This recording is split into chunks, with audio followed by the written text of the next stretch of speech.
Selamat berjumpa kembali dalam layanan audio Sahabat Seperjalanan. Hari ini adalah hari Sabtu 9 Maret 2024. Tema renungan saat teduh kita dengan judul Ketika Bumi Menyusut. Ketika bumi menyusut, firman Tuhan terambil dalam Wahyu pasal 6 ayat 14 sampai dengan ke-16. Maka menyusutlah langit bagaikan gulungan kitab yang digulung, dan tergeserlah gunung-gunung dan pulau-pulau dari tempatnya. Dan raja-raja di bumi dan pembesar-pembesar, serta perwira-perwira dan orang-orang kaya, serta orang-orang berkuasa dan semua budak, serta orang merdeka, bersembunyi ke dalam gua-gua dan celah-celah batu karang di gunung.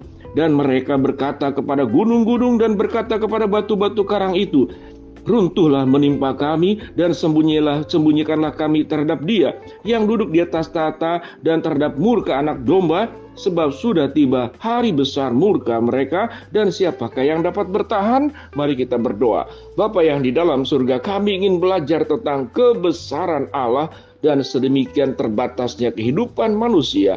Di dalam nama Tuhan Yesus kami berdoa, amin. Shalom sahabat seperjalanan yang dikasihi Tuhan. Tentang kebesaran Allah dan terbatasnya manusia, bahkan mungkin lebih tepat manusia itu disebut sebagai nihilisme. Sesuatu yang tidak punya apapun di dalam diri manusia, dan manusia itu nihil, manusia itu kosong.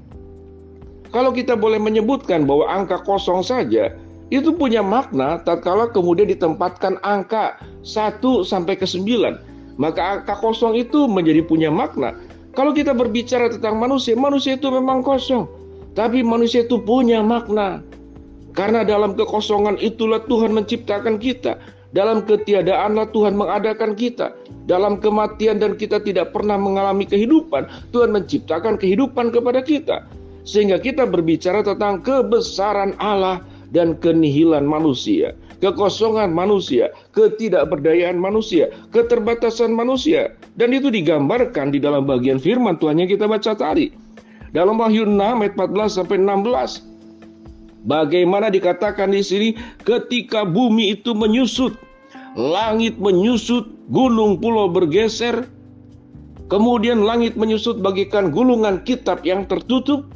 Ini sebuah gambaran yang luar biasa, bahwa di akhir segala-galanya, semua yang bernama ciptaan Allah adalah segala sesuatu yang tidak pernah akan langgeng, segala sesuatu yang tidak pernah akan kekal, dan segala sesuatu yang namanya ciptaan itu akan menyusut. Dari ketiadaan diciptakan menjadi ada, dan dari ada akan menyusut dan menjadi tidak ada. Dalam ketiadaan itulah, itu adalah sebuah proses yang dialami oleh setiap manusia. Mari kita belajar bagaimana dari proses ada, dari tidak ada menjadi ada, dan dari ada menyusut. Kita belajar bagaimana seluruh ciptaan yang menyangkut dengan kehidupan, yaitu tumbuh-tumbuhan, binatang, dan manusia. Prosesnya semua sama, dari tidak ada menjadi ada, dari ada kemudian menyusut, dan kemudian masuk kembali ke dalam ketiadaan. Itu adalah proses yang dialami oleh setiap kita masing-masing. Dan bagian kitab Wahyu yang kita baca tadi berbicara di luar ketiga makhluk hidup tadi, yaitu tanaman, kemudian binatang, dan manusia, yaitu alam. Bagaimana gunung-gunung itu akan menyusut, bergeser, bumi-bumi akan menyusut, pulau-pulau akan bergeser. Kemudian diberitakan di dalam ayat yang berikutnya, raja, perwira, kemudian pembesar, mereka bersembunyi di gua-gua dan di bukit-bukit batu. Kemudian juga dikatakan mereka semua ketakutan karena akan runtuh dan menimpa mereka. Lalu melihat Dia yang di atas tahta, bahwa murka anak domba Allah akan hadir. Dan siapakah yang dapat menghentikannya? Dan siapakah yang dapat bertahan? Itu terucap disampaikan pada ayat yang ke-17. Sehingga pada bagian ini kita melihat betapa besarnya Allah dan betapa nihilnya manusia. Pada posisi ini, apa yang kita pelajari? Kalau ini adalah sesuatu yang memang sudah terjadi, sedang terjadi, dan akan berakhir.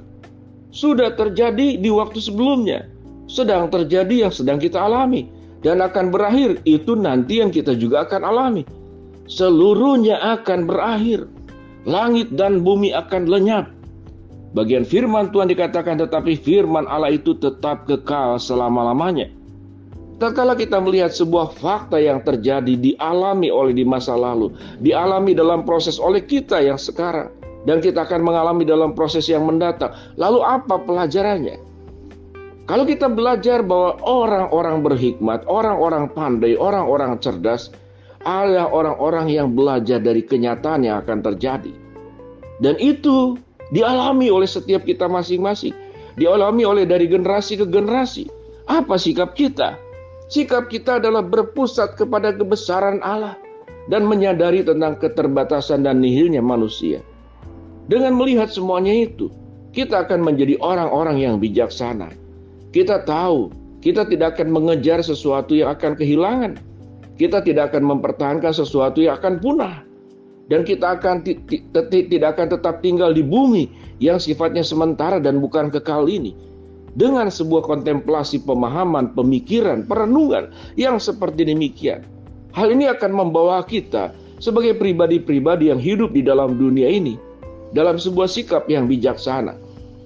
Artinya, ada hal-hal yang kita pertahankan dan kemudian tahu itu tidak akan bertahan. Lalu apa yang akan kita pertahankan? Segala upaya yang kita pertahankan akan terlepas. Yang kedua, bahwa hidup itu adalah sebuah pertanggungjawaban. Karena kehidupan itu diberikan oleh Sang Pencipta. Kehidupan itu diberikan oleh Allah. Dan kita akan kembali kepada Allah mempertanggungjawabkan semuanya itu.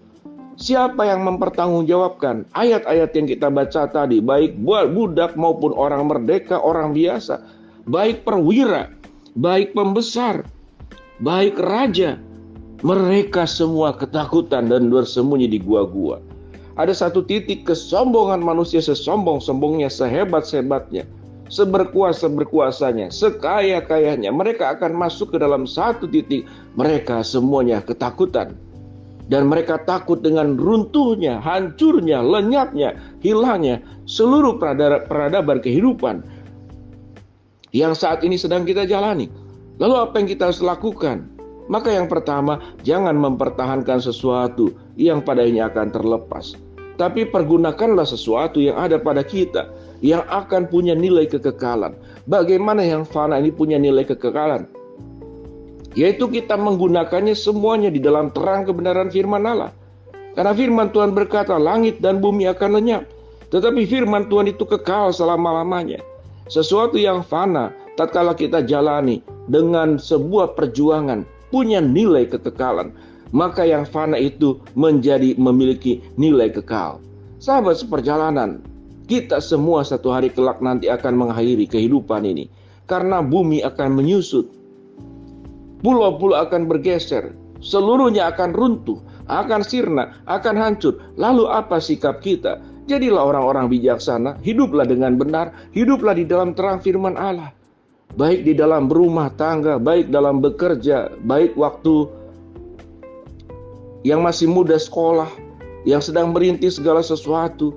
Jadilah hidup sebagai pribadi yang membawa terang, menjadi berkat, hidup dengan benar, hidup dengan baik, hidup dengan bijaksana. Kemanapun kita hadir, kita membawa kebenaran firman Allah yang kita ungkapkan, yang kita nyatakan dalam kehidupan keseharian kita. Ingat, bumi akan menyusut dan kita akan bertemu dengan Tuhan.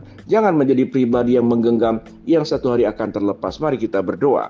Bapa dalam surga, terima kasih buat kebenaran firman Allah yang kami pelajari. Hamba-Mu berdoa buat sahabat seperjalanan yang sedang sakit, Tuhan jamah sembuhkan. Sahabat seperjalanan yang sedang menghadapi masalah, Tuhan bukakan jalan. Sahabat seperjalanan yang sedang berdoa mengharapkan sesuatu, Tuhan kabulkan dengan cara dan waktunya Tuhan. Dalam nama Tuhan Yesus kami berdoa. Amin.